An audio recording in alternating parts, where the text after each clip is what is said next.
Sikap terbaik saat harapan tak tercapai. Begini menurut Ibnu Athaillah As-Sakandari. Dalam kehidupan, tidak setiap harapan manusia dapat tercapai.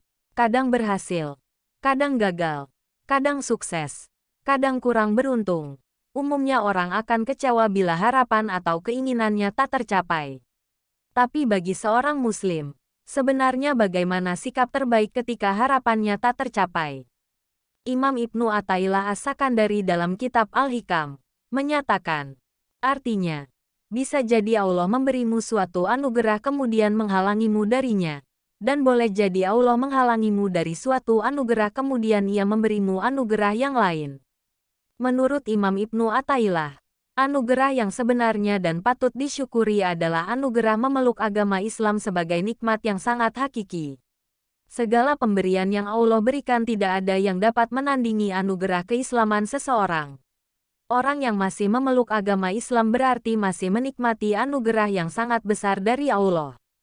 Dengan kalam hikmah di atas, Imam Ibnu Athaillah seakan hendak menyampaikan, terkadang Allah memberikan sesuatu yang dianggap baik menurut pikiran manusia, namun tanpa disadari pemberian itu sebenarnya menghalangi dirinya dari taufik dan hidayah untuk semakin dekat kepadanya.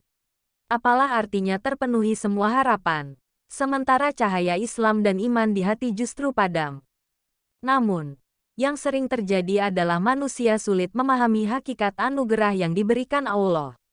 Ketika harapannya tidak sesuai kenyataan, betapa banyak manusia yang sering menyalahkan takdir, seolah Allah tidak adil kepadanya.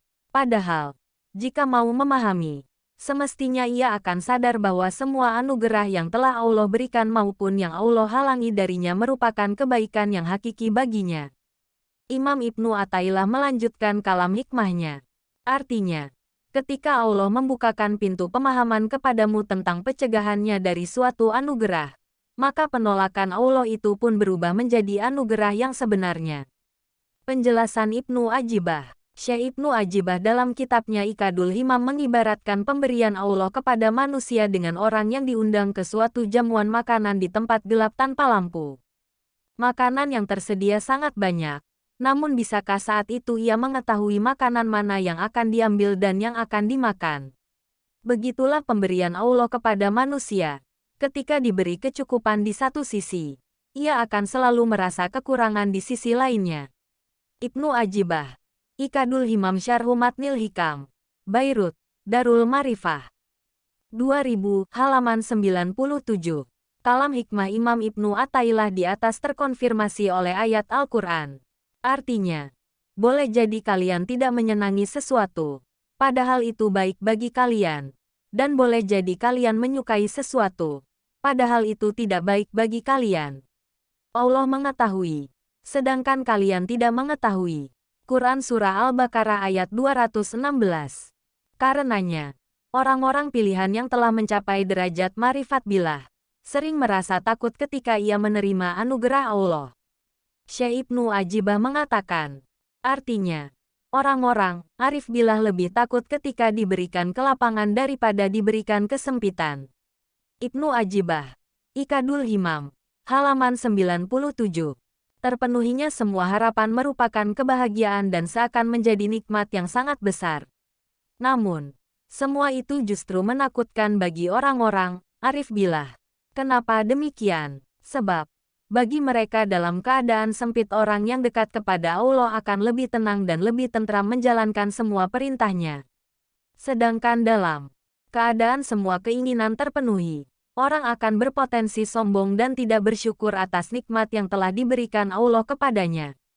Dalam menyikapi kelapangan dan kesempitan hidup, Syekh Ibnu Ajibah mengatakan, artinya, dalam kelapangan hidup, nafsu manusia ikut ambil bagian, menikmatinya, sebab adanya rasa gembira.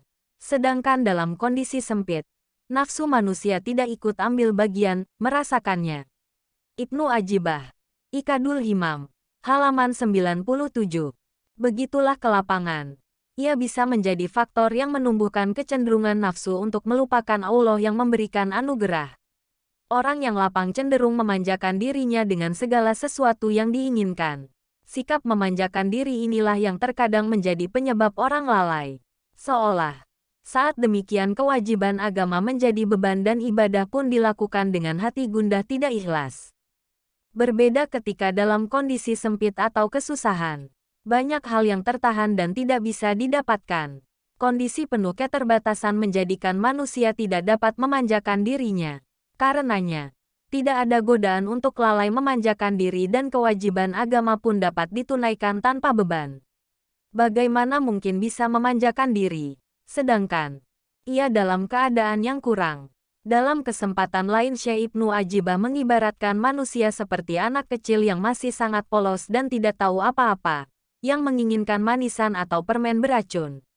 Ia berkata, artinya, ketika si anak mengambil makanan beracun, sang ayah menolaknya, maka si anak menangisinya karena ketidaktahuannya. Sedangkan sang ayah menolaknya secara paksa karena tahu ada racunnya. Ibnu Ajibah, Ikadul Himam, halaman 100. Begitulah gambaran hubungan manusia dengan Allah berkaitan dengan anugerah dan harapan.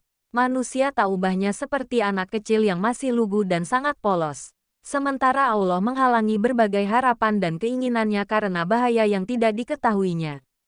Penilaian akhir yang paling baik dalam hidup adalah ketika sesuai dengan kehendaknya. Sangat mungkin, segala anggapan baik yang manusia wacanakan, justru merupakan keburukan yang tidak Allah inginkan. Tidak ada hal yang lebih baik atas semua kejadian yang menimpa manusia melainkan dengan mempelajari dan menggali hikmah demi meraih keridaannya. Sebab setiap ketentuan Allah selalu beriringan dengan kebijaksanaannya. Kalam hikmah Imam Ibnu Athaillah yang kemudian dijelaskan secara panjang lebar oleh Syekh Ibnu Ajibah di atas selaras dengan syair Imam Al-Bushiri dalam Al-Burdah. Artinya, betapa banyak kenikmatan justru berujung pada kematian, karena orang tidak menyadari bahaya racun yang terkandung di dalamnya. Wallahu a'lam.